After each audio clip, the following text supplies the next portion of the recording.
boa noite. O nosso convidado hoje é o Dr. Tibério Moreno Júnior. Ele é mestre, doutor em urologia pela USP, membro da titular da Sociedade Brasileira de Urologia e vai conversar conosco sobre a prevenção e tratamento do câncer de próstata. Tudo bem, Tibério? Tudo ótimo, Leão. Muito obrigado pelo convite, é um prazer estar aqui. O prazer é nosso estar sendo aqui agraciado com a sua sabedoria. Muito obrigado. Tibério, quais os cuidados que devemos tomar para evitar o câncer de próstata? Se fala muito em câncer de próstata, que tem que fazer exame, mas tem alguma coisa, alguma medicação, algum tipo de procedimento que a gente pode fazer no sentido de evitar o tumor de próstata? Leão, olha, de uma forma geral, não se tem como você prevenir ou evitar o câncer de próstata. Na verdade, a grande questão é você diagnosticar precocemente, né? Tanto é que é recomendado no mundo inteiro fazer o exame anual rotineiro da próstata. Isso é bem enfatizado no mês de novembro, né? Que tem aquela campanha chamada Novembro Azul. E de uma forma geral, existem algumas medidas higienodietéticas, que a gente chama de higienodietéticas, que podem facilitar a diminuição da ocorrência do câncer de próstata, que é exatamente o que é bom para o eu costumo falar, o que é bom para o coração é bom para a próstata. Ou seja, pacientes que têm hábitos alimentares saudáveis, práticas regulares de exercício físico, que não bebem, que não fumam, tudo isso é bom para o coração, também é bom para a próstata. Qual a sua abordagem ao tratar a hiperplasia benigna da próstata? Olha, a hiperplasia benigna, como o próprio nome já diz, né, é a doença benigna da próstata. Estou falando isso para diferenciar do câncer de próstata. O câncer de próstata é a doença maligna, é a doença ruim. A hiperplasia é a doença benigna. Então, a hiperplasia benigna é o crescimento da próstata que causa uma obstrução da uretra. E com isso pode levar ao paciente a ter sintomas urinários, dificuldade para urinar. Então, quando esses sintomas são leves, geralmente a conduta é simplesmente acompanhar o paciente, não precisa fazer nada, a gente só vai acompanhando o paciente. Quando a hiperplasia gera sintomas moderados, geralmente o tratamento é com remédio. São remédios chamados alfa-bloqueadores, de uma forma geral. Ou então os bloqueadores da 5-alfa-redutase. E em último caso, para pacientes que têm sintomas muito severos, ou então que já entram em insuficiência renal ou retenção urinária aguda, ou seja, não conseguem mais urinar, o tratamento geralmente é cirúrgico. Então o tratamento ele é individualizado de caso a caso. Ultimamente eu tenho visto muito comentário a respeito da laser terapia, que é uma novidade para o tratamento do câncer. Se aplica isso também no tratamento dos tumores de próstata? Excelente pergunta, Leão. Na verdade, o laser é muito utilizado na urologia, mas o uso do laser para o tratamento do câncer de próstata não tem indicação, não tem uso rotineiro. Na verdade, a maior indicação do laser na urologia é para o tratamento dos cálculos urinários, para as pedras de rim, né? Para explodir, exatamente, fragmentar os cálculos de rins, cálculos de ureter, cálculos de bexiga e também para tratar a hiperplasia prostática benigna. São lasers diferentes, o que trata os cálculos são chamados Romium Laser e os para tratar hiperplasia prostática é chamado Green Light Laser, laser verde, mas ambos são laser. Agora, para o tratamento do câncer de próstata, o laser não está indicado. Hoje, a melhor forma de tratamento do câncer de próstata é a cirurgia robótica. Quais os principais avanços nos diagnósticos da tumoração de próstata? Olha, sem a menor dúvida, o maior diagnóstico hoje em dia é a ressonância multiparamétrica da próstata, utilizando um contraste chamado gadolínio. Essa ressonância é um exame de imagem, né? É uma ressonância que não diz se o paciente tem ou não câncer de próstata, mas ela gradua a lesão da próstata numa escala chamada PIRADS. Então essa escala é importantíssima porque quando é uma lesão PIRADS 3, 4 ou 5, a chance de naquela lesão ter um câncer de próstata é maior. Então indica a biópsia da próstata. É tipo tumoração de mama, né? Que exatamente. Bem na mama é chamada BIRADS, na próstata é chamada PIRADS. PIRADS, né? PI, PIRADS. Então a ressonância mudou muito a indicação da biópsia de próstata. Muitos casos que antigamente fizeram biópsia de próstata, se tivesse feito uma ressonância antes, talvez não tivessem feito a biópsia, não precisaria ter feito a biópsia de próstata. Então o maior avanço hoje, sem dúvida, é a ressonância. Tibério, deixa seu contato para quem quiser marcar uma consulta contigo. Muito obrigado. O telefone da clínica é o 3222-2602, 081, ou então 9222-2602. Muito obrigado pela sua entrevista e veio mais uma vez a esclarecer a gente aqui no nosso programa, agradecendo a sua participação. Leão, mais uma vez eu que agradeço, muito obrigado e estou à disposição para outros programas. E você em casa, continue conosco, que voltaremos após o intervalo.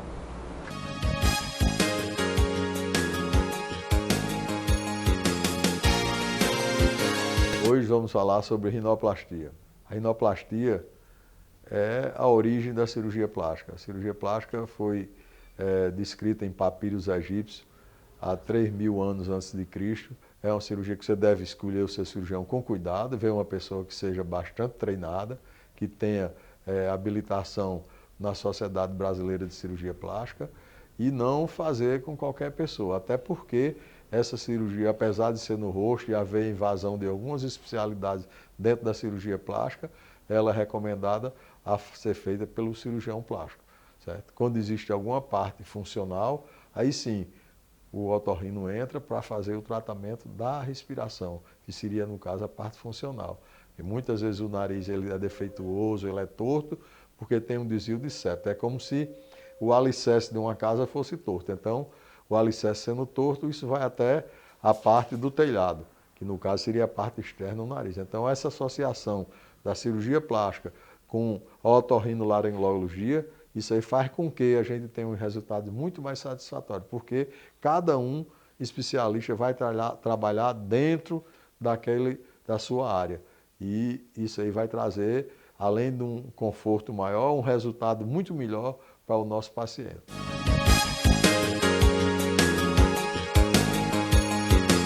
Agora vamos para o momento Vicofarma com a Georgia Vasconcelos.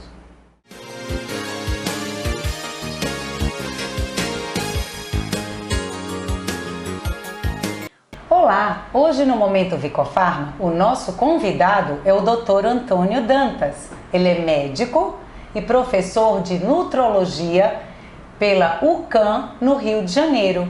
Ele vai conversar conosco sobre o emagrecimento estratégico. Olá, doutor Antônio! Olá, Georgia. Sempre um prazer estar aqui. Uma alegria, viu, lhe receber. Para a gente uma honra, né? Poder ouvir um pouquinho da sua experiência, né? No emagrecimento. Doutor Antônio, então conta pra gente o que é esse emagrecimento estratégico. Pois então, Georgia, quando a gente vai pensar em emagrecer, não é só simplesmente parar de comer.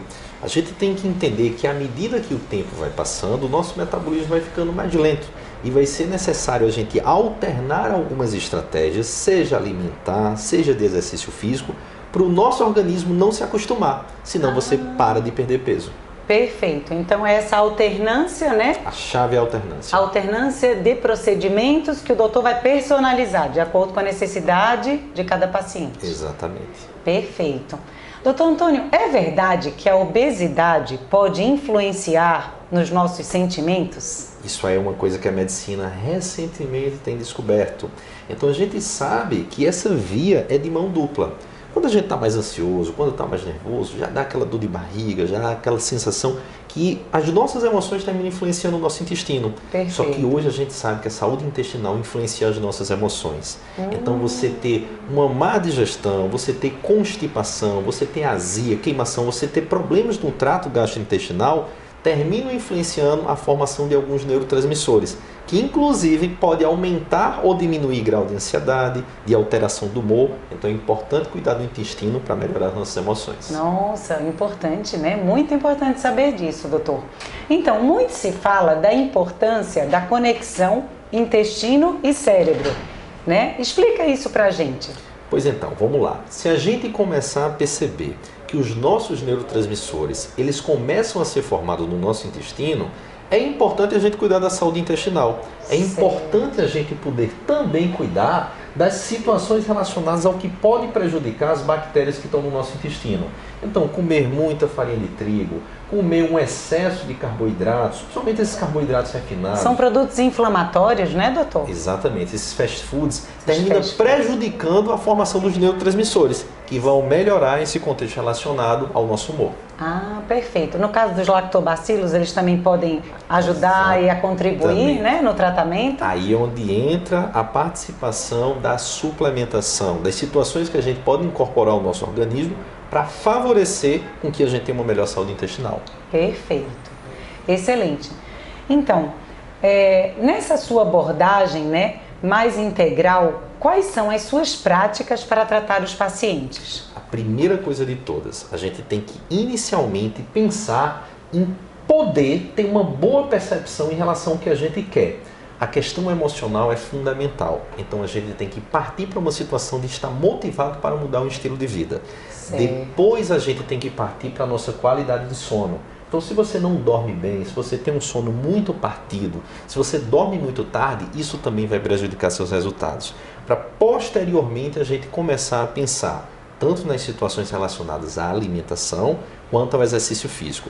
Quando eu vou pensar em alimentação, comida de verdade é a base. Mas a suplementação, sem dúvida nenhuma, ajuda bastante. Fundamental para poder justamente suprir, né, as necessidades que eventualmente a alimentação não tenha conseguido, né, para o nosso organismo, né? Perfeito. As necessidades individuais de minerais, vitaminas.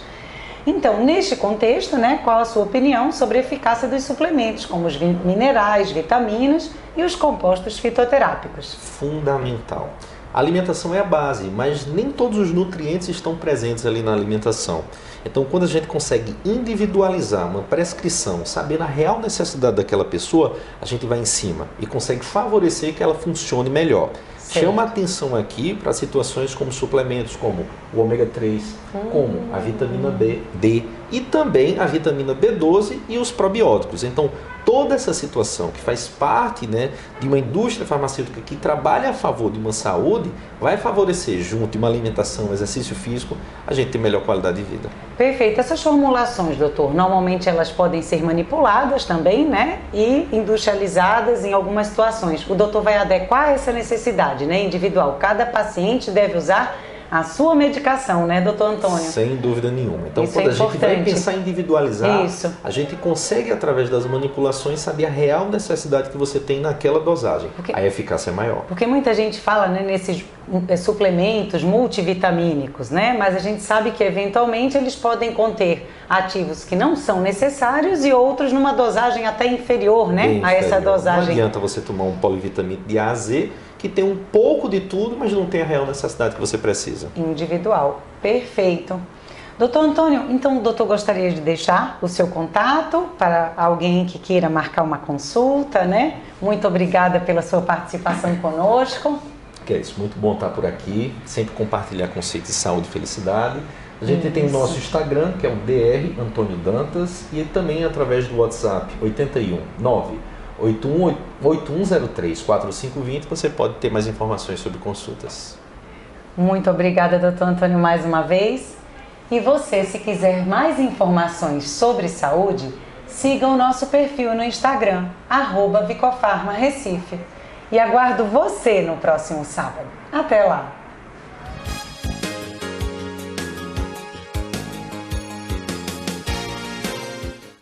Boa noite, nós hoje vamos falar sobre bichectomia, que é um procedimento bastante usado hoje na cirurgia estética e principalmente na cirurgia de contorno facial, nas harmonizações e na reestruturação dos equilíbrios faciais. A cirurgia da bichectomia consiste na retirada de uma bola de gordura que nós temos aqui nessa região entre o malar e a mandíbula e que ela se estende até a região temporal. É uma bola de gordura bastante grande que às vezes ela dá o aspecto do rosto arredondado.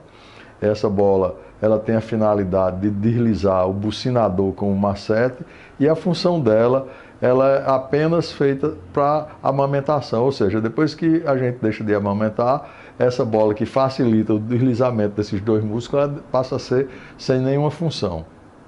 Então, nos idos do começo do século XIX, um cientista anatomista francês, François Bichat, ele descobriu essa bola e isso foi retirado algumas coisas e durante muito tempo ela ficou esquecida. E agora, ultimamente, foi bastante evidenciada, porque artistas de televisões, artistas de cinema, certo? Tudo usando esse procedimento para que possa fazer um contorno mais anguloso no rosto, tanto projetando o malar como a linha da mandíbula, certo? É uma cirurgia bastante simples, que é feita por via intraoral, se faz uma pequena incisão lá na última parte do terceiro molar e por essa incisão se retira essa bola de Bichat, ou uma parte ou toda, dependendo da indicação que tem o caso.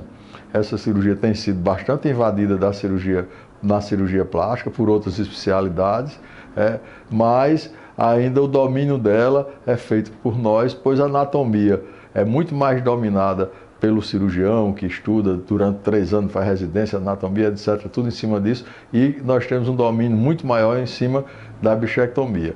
Temos que ter cuidado também, porque uma indicação que não seja bastante concisa, ela pode depois fazer que haja uma certa atrofia no rosto, principalmente quando essa pessoa estiver mais envelhecida, porque há uma certa absorção da gordura da face e se essa absorção for bastante intensa, vai fazer com que a paciente fique com o rosto muito murcho, secando muito, ou então se a retirada que foi feita da bichectomia foi excessiva. A gente tem um limite e tem um planejamento pré-cirúrgico para que essa bichectomia seja exitosa. Nós vamos mostrar agora uma bichectomia executada numa convidada do programa e onde é feito toda essa cirurgia e se nota a simplicidade dela. Oi, Daniel, tudo bom? Como vai? Tudo direitinho?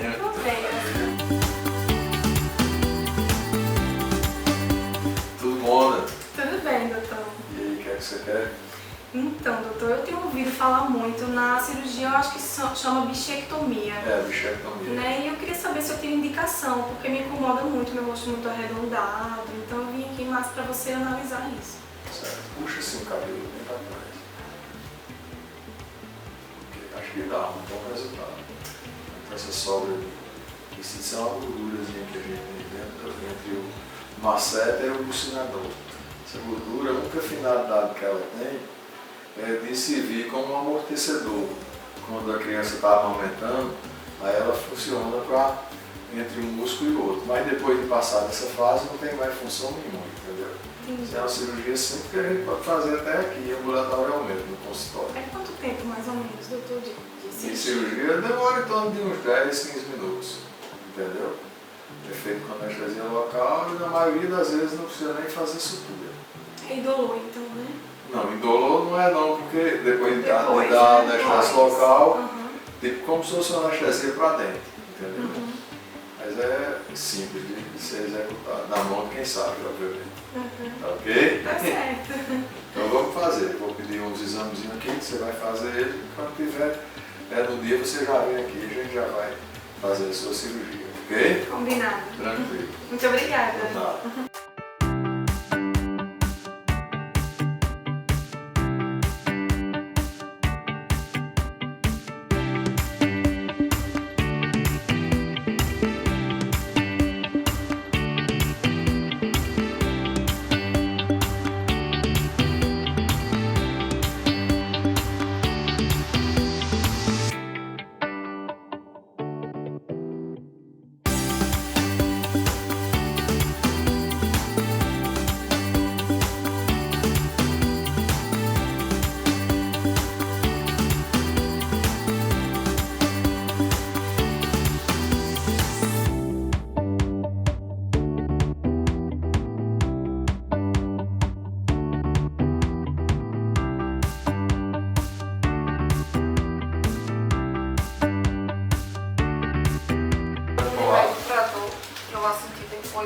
Não, não dói não, entendeu? Mas se você quiser tomar uma neosaldina, você toma, viu?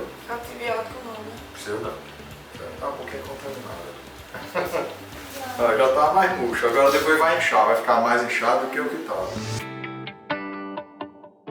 E aí, viram como é a bichectomia? É uma cirurgia rápida, é uma cirurgia simples e que bem executada, a gente tem um resultado excelente. Você tem rapidamente um contorno facial definido, sem cicatrizes externas nenhuma. Agora tem que ser bem indicado, e se você em casa deseja fazer essa cirurgia, procure um cirurgião plástico, que é quem domina mais essa área, e vai ver que terá também esse mesmo resultado.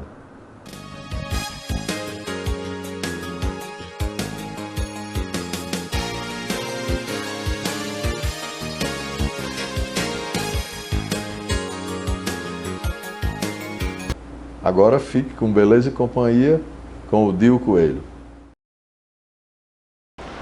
Você já pensou em transformar os fios do seu cabelo? Isso mesmo. Hoje eu vou mostrar para vocês um produto de altíssima tecnologia que vai mudar o conceito de transformação capilar. E hoje eu ainda vou te apresentar uma história linda de uma pessoa que vai inspirar você. Isso e muito mais aqui no Beleza e Companhia comigo, Dio Coelho.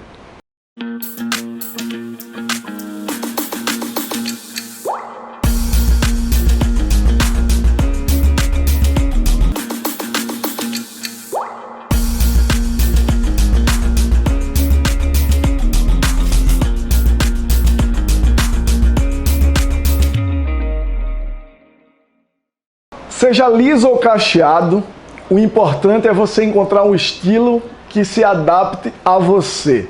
Hoje eu vou te apresentar esse produto, que é um produto de altíssima qualidade, que ele vai poder mudar a estrutura do teu cabelo, tanto para alisar, quanto para cachear ou valorizar a textura que ele já tem. Vem comigo que eu vou te mostrar o passo a passo.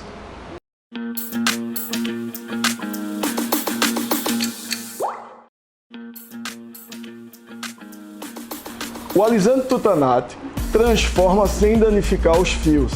É a transformação que você escolhe se quer cabelos lisos ou cacheados. Ele funciona assim. Primeiro, após a aplicação do produto, molda-se o cabelo na forma desejada, lisa ou enrolado. Depois, faz-se a neutralização para restabelecimento da cistina perdida com a ação do alisante. Já a lanolina, ela vem com propriedades emolientes e hidratantes. E finalmente, o tocoperril, acetate, ele entrega uma ação antioxidante. Então, Mônica, o que é que você achou do resultado do seu cabelo? Ficou incrível, tá maravilhoso. Muito Amei. legal, né? Essa textura ficou Amei. muito boa e de forma super prática. Incrível, adorei. E a minha convidada do quadro Personalidade Feminina de hoje é a querida Mônica Araújo. Seja muito bem-vinda, Mônica. Obrigada, Dio. Muito prazer enorme estar com você aqui. Mônica, ela é advogada, especializada em gestão jurídica.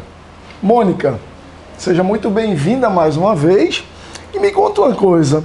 Como é que surgiu essa tua relação com o direito, com a advocacia? Oi, boa noite, Dio. A minha relação com a advocacia é uma coisa que nunca foi dúvida. Eu sou neta de advogado e eu acho que a escolha profissional ela vem um pouco atrelada a propósito e a paixão. E a minha paixão pela advocacia vem do meu avô. Então, nunca foi um caminho diferente a ser escolhido. Sempre foi essa minha profissão e esse é o meu amor, é o meu propósito. Ou seja, é uma profissão que surgiu desse amor, desse né? amor, Por essa admiração do seu avô. Me conta uma coisa, como é que você consegue conciliar a vida pessoal com a vida profissional? A sua vida não é uma vida fácil. Não, não é uma vida fácil. Eu acho que não é fácil não só para mim, mas para uma leva enorme de mulheres. Esses dias eu escutei a diretora do Nubank falando que o mundo feminino realmente ele é um pouco mais pesado do que o masculino. Só que eu não tenho tempo de esperar que o mundo seja igual e de ficar parada. Então, assim, eu, mãe, eu, profissional, eu tenho que ir para a luta, não tem opção, tem que trabalhar. Mãe e de 3 filhos. 3, a minha conta é grande. Mônica, me conta aí se... O legal de tudo é que você tem uma história muito peculiar, uma história muito bonita, que para alguns podia ser de dificuldade e você conseguiu transformar isso de uma forma muito leve. Conta para o pessoal de casa o que é essa história aí. Além dos 3 filhos, nós temos um presentinho. Eu tenho 3 filhos, eu tenho o Luca hoje com 17, Felipe com 10 e Laura com 5. Mas quando Laura tinha 2 anos de idade, eu comecei a notar que tinha alguma coisa no desenvolvimento dela que não estava normal, não estava natural, não estava dentro do esperado para aquela idade. E naquela época eu comecei a procurar, investigar os motivos que faziam com que Laura tivesse naquela época um atraso de desenvolvimento. E busquei ajuda médica, não esperei desenvolver, não esperei aquela história, cada criança tem seu tempo, não. Cada criança tem seu tempo dentro dos marcos de desenvolvimento. Mônica, e esse desafio de ser mãe de uma criança autista? Isso mudou alguma coisa em Mônica profissional, Mônica mãe, Mônica ser humano? Ai, Di, eu costumo dizer assim, que ter contato com a criança especial é uma tarefa para algumas pessoas que vão saber lidar com aquilo. Mônica, me fala uma coisa. Você é uma pessoa realizada? Eu sou uma pessoa realizada porque eu acho que eu tenho amigos que são para a vida. Eu tenho a minha profissão que nunca foi uma dúvida. Eu tenho filhos incríveis e eu acho que nessa época tão difícil que a gente está vivendo, se a gente está aqui, está respirando, a gente tem um propósito. Então a gente tem que respeitar muito o propósito que Deus dá para cada um de nós. Então, vida que segue, lutar, trabalhar, que a gente não tem escolha. É o que tem para hoje, né? Hoje já temos muitas advogadas no mercado. Quem está em casa e tem interesse de conhecer um pouquinho mais, que tem interesse de fazer o curso de Direito, qual é a dica que você daria? Tem que gostar de ler, é o ponto principal. A leitura é fundamental para o exercício da advocacia. E tem que ser uma pessoa que gosta de atualidades, que gosta de política, que gosta de economia, que gosta de um pouco de tudo isso. E a paixão que tem que estar no coração, né? Sem a paixão, sem o propósito, a gente não vai para lugar nenhum. Você falou uma palavrinha mágica. Para quem lhe conhece, sabe que política é algo que é presente na sua vida desde sempre. E me conta só aquela frasezinha que você costuma dizer sobre política que eu acho muito interessante e seria um recado incrível nos tempos atuais. Quem não gosta de política vai acabar sendo governado por quem gosta de política, isso é fato. Essa é Mônica Araújo, nossa convidada de hoje, uma mulher incrível. Se as pessoas quiserem te encontrar, saber um pouco mais do teu trabalho como advogada, ou até a história do autismo, como é que elas te encontram, Mônica? Eu tô lá no Instagram, Mônica Araújo ADV, pode procurar lá na rede social que me acham fácil. Tamo lá. Tem algum telefone para contato do seu escritório? Lá no Instagram você acha todas as informações. Maravilha. Então, muito obrigado pela sua entrevista. Foi muito bom poder ouvir um pouquinho de uma mulher, da história de uma mulher tão incrível e que vai inspirar muita gente. Então, gostaram das dicas de hoje? Na próxima semana eu volto com mais dicas de saúde capilar e mais entrevistas incríveis. E para maiores informações sobre os produtos utilizados hoje, você pode acessar as redes sociais da Tutaná, @tutanatoficial. E para falar comigo, você pode acessar o meu @diocoelhomakeup. Sempre um prazer falar com vocês. Espero vocês no próximo programa. Até lá!